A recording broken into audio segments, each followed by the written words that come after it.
کہ وہ اچھائی کا راستہ اختیار کر لے، برائی کا راستہ کر لے۔ اب اس سے آگے جو فرمایا، جو یہ ناتواں اور کمزور لوگ کہیں گے، یہ سننے والی بات ہے کہ یہ لوگ کہیں گے بل مکر اللیل والنہار، کہ تم لوگوں کا جو مکر تھا وہ دن رات چلتا تھا، یعنی پروپیگنڈا، اور ہر وقت ایک بات جب رپیٹ کی جاتی ہے تو پھر وہ لوگوں کے ذہنوں میں بیٹھ جاتی ہے، اب لوگ پھر اس کا شکار ہوتے ہیں، لوگ پھر اس میں متاثر بھی اس سے ہوتے ہیں۔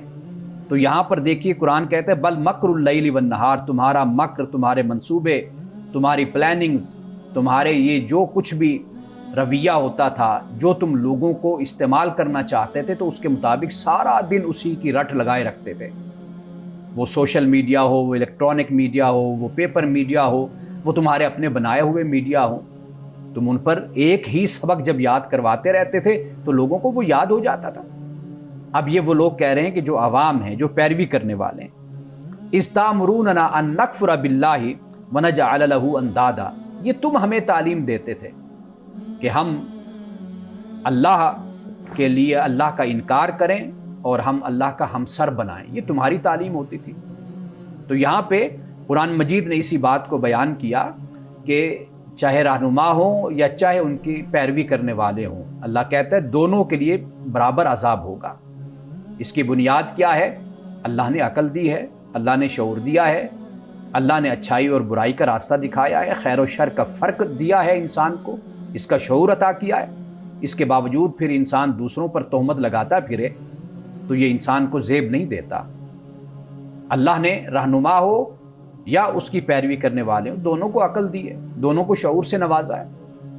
اب پیروی کرنے والے خود عقل اپنی بند کر کے، آنکھیں بند کر کے غلط کو غلط کہنا چھوڑ دیں اور صحیح کو صحیح کہنا چھوڑ دیں، تو پھر اس میں قصوروار تو وہ خود ہیں، وہ لیڈر، رہنما اور راہبر تو نہیں ہے ان کے۔ اب دیکھیے اس کے بعد اللہ پاک کیا فرماتا ہے کہ یعنی ان کا جو مکالمہ ہے، وقالت اولاہم لاخراہم، یعنی اب یہ جو رہنما ہیں یہ پیروکاروں سے کہتے ہیں فما کان لکم علینا من فضل، کہ تم کو ہم پر کوئی فضیلت حاصل نہیں ہے، یعنی یہاں پر فضیلت سے مراد کیا؟ کوئی بڑائی، یعنی اس بنیاد پر یہ بڑائی کہ بھئی چونکہ ہم عوام تھے، ہم پیروکار تھے، ہم مقلد تھے، ہم پیچھے چلنے والے تھے، تو اس کا تو کوئی ایج ہمیں ملنا چاہیے نا، یعنی اس کا کوئی فائدہ ہمیں ہونا چاہیے کہ ہم کمزور تھے، ہم پیچھے تھے۔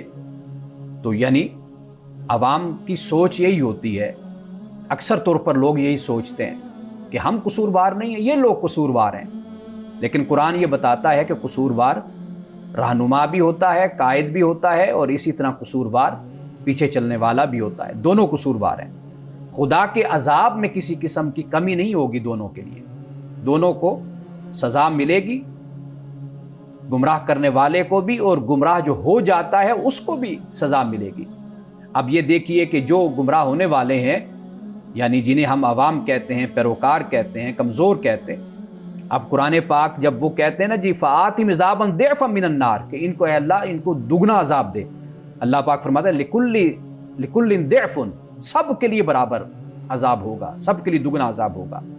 اب اس کے بعد دیکھیے فرمایا کہ جو رہنما ہیں وہ اپنے پیروکاروں سے کہیں گے کہ فما کان لکم علینا من فضل، کہ تمہیں ہم پر کوئی فضیلت حاصل نہیں، یعنی تمہیں اس کا کوئی فائدہ نہیں ہونا کہ بھی تم پیروکار تھے۔ اس میں بڑا ایک اہم اشارہ ہے، وہ اشارہ یہ ہے کہ عوام کے اپنے ذوق کی، اپنی فکر کی جو تسکین ہوتی ہے، اسی کی بنیاد پر ہی وہ فیصلہ کرتی ہے۔ تو لہٰذا اگر انسان برا ہوتا ہے تو برے کا انتخاب کرتا ہے، اچھا ہوتا ہے تو اچھے کا انتخاب کرتا ہے۔ اب اس کے بعد فرمایا فذوقوا العذاب بما کنتم تکسبون، عذاب کو چکھو۔ اس کی وجہ چکھنے کی کیا ہے؟ تو فرمایا کہ تم جو کیا کرتے تھے اس وجہ سے تمہیں یہ سزا مل رہی، یعنی اعمال جو ہیں ان اعمال کے مطابق اللہ سبحانہ وتعالی انسان کو سزا دیتا ہے، انسان کو اجر دیتا ہے، انسان کو انعام دیتا ہے۔ اور آگے جا کر پھر ہم پڑھیں گے اور یہاں سے مزید ابھی ان کا ذکر ہوتا ہے کہ جو لوگ اللہ کی نافرمانی میں اس دنیا میں زندگی گزارتے ہیں۔ ناظرین کرام، یہاں وقت ہوا چاہتا ہے ایک بریک کا، ہمارے ساتھ رہیے۔